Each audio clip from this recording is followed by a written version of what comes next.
Okay.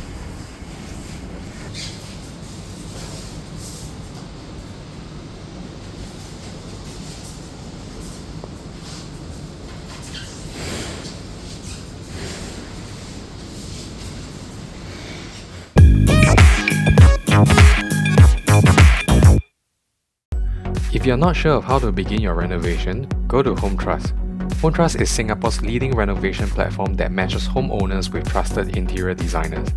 On the main page, simply click the Get Recommendations feature and answer a few simple questions to get matched with reputable IDs. From there, you can check out their portfolios and take a look at their reviews. Did you know that Home Trust do not delete negative reviews? This is where Home Trust stands out, by providing the promise of trust and transparency to homeowners like ourselves. If you want to know more, make sure you visit their website at hometrust.sg. In the previous video, we spoke about where to buy your aircon, the difference between the big retail stores versus installers, importance of aircon insulation and materials, and lastly, we talk about how to plan your aircon positions. So make sure to check out that video if you haven't done so. In this video, we will talk about what to look out for during actual day of installation. Be sure to watch till the end as I share some very important tips that some homeowners will miss. And so during the aircon installation piping day, please be on site. Here are some of the things to look out for. Make sure that the aircon box is sealed when it first comes. What we have heard of are stories of other companies reusing used aircon and selling them as new. Secondly, make sure that all the pipings are separately insulated, especially for the thin and fat copper pipes. So this is a thin copper pipe, this is a fat copper pipe. Both will carry aircon gases. You need to make sure that the thin and fat copper pipes are separately insulated in the class 0 insulation material. So what I heard is that some installers will simply put both pipes together and insulate them both in the same insulation. So what is so wrong about this, right? Imagine, these are two pipes that contain gases. So one of the pipes will carry the hot gas from your indoor unit to your outdoor compressor. Another pipe over here will carry the cool gas into your indoor unit to cool down your room. Now if you put both of them together and they touch, right, inside the insulation itself, that will mean that there's heat transfer going on between the two pipes. So what this means is that the aircon will not be running as efficiently, and that will translate to higher electrical bills. And so make sure you keep an eye on it during the actual day of piping installation.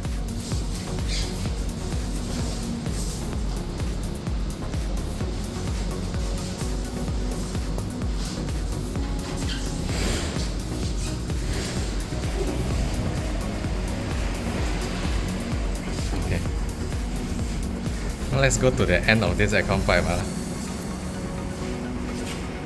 You can see this is the thick copper pipe and this is the thin copper pipe, and you can see it is separately insulated.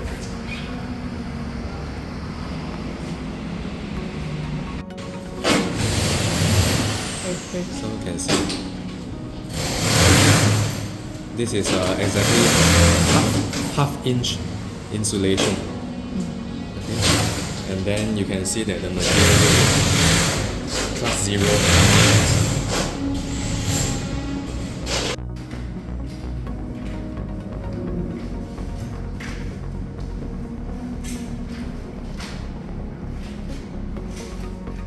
And so if you are doing any cement works, right, make sure you pay that additional $80 to $100 and go for the second trip installation. This is because the dust particles from the cement can go inside your aircon unit and clog up the airflow, which also translates to lesser efficiency as well.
Another very important tip that most homeowners will miss.